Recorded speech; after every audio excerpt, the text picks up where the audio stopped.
சியான் விக்ரம் அவர்கள். கென்னி என்னை பொறுத்த வரைக்கும் என்னோட பெஸ்ட் ஃப்ரெண்ட்ல சினிமாவில் என்னுடைய பெஸ்ட் ஃப்ரெண்ட் கென்னி. இத பத்தி நிறைய சொல்லலாம். இவரை பத்தி எங்களுக்கு தெரியாத ஒரு விஷயம். ஆமா சொல்றேன். என்னன்னா பாளையத்தம்மன் ஒரு படம். அதுல வந்து நான் நீதிமன்றம் பல விசித்திரம் நிறைந்த வழக்குகளை சந்தித்திருக்கிறது அப்படின்னு ஒரு கோர்ட் சீன் ஒன்று பண்ணிருக்கேன். அது வந்து கலைஞர் அவர்கள் எழுதி நடிகர் திலகம் அவர்கள் நடித்த பராசக்தி படத்தோட கோர்ட் சீன். அது கொஞ்சம் உல்டா பண்ணி லேட்டஸ்ட் சொசைட்டிக்கு ஏற்ற மாதிரி பண்ணிருந்தோம்.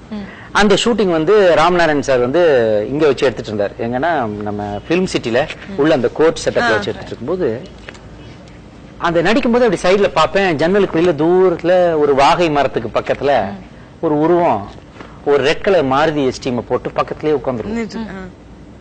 பார்த்த மாதிரி இருக்குன்னு சொல்லிட்டு நான் ஷார்ட் போயிடுவேன். அப்புறம் ஷார்ட் கடையில சின்ன கேப் வரும்போது போய் பார்த்தா கென்னி, இன்னைக்கு நீ இங்க உட்காந்துருக்க அப்படின்னு.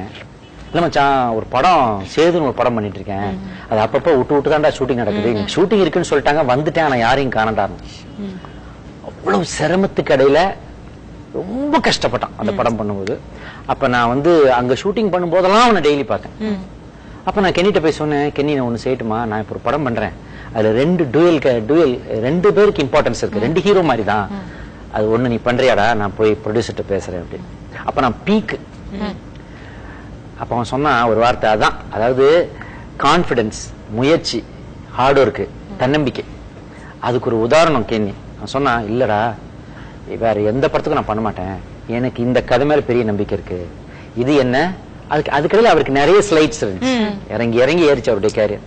இந்த படம் வந்துருச்சுனாக்க என்ன ஒரு ஹீரோவா கன்ஃபார்ம்டா அக்செப்ட் பண்ணிப்பாங்க ஆடியன்ஸ், அதனால சேதுக்காக தான் நான் வெயிட் பண்றேன் அப்படின்னு பொலைட்டா மறுத்துட்டாரு.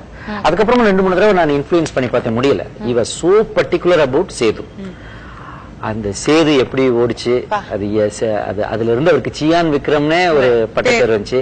அதுல இருந்து நோ லுக்கிங் பேக் ஃபார் விக்ரம்ல. அந்த ஒரு ஃபோர்ஸையும் அந்த ஹார்ட் ஒர்க்கையும் நான் கென்னிக்கிட்ட எப்பவுமே பாக்குறேன்.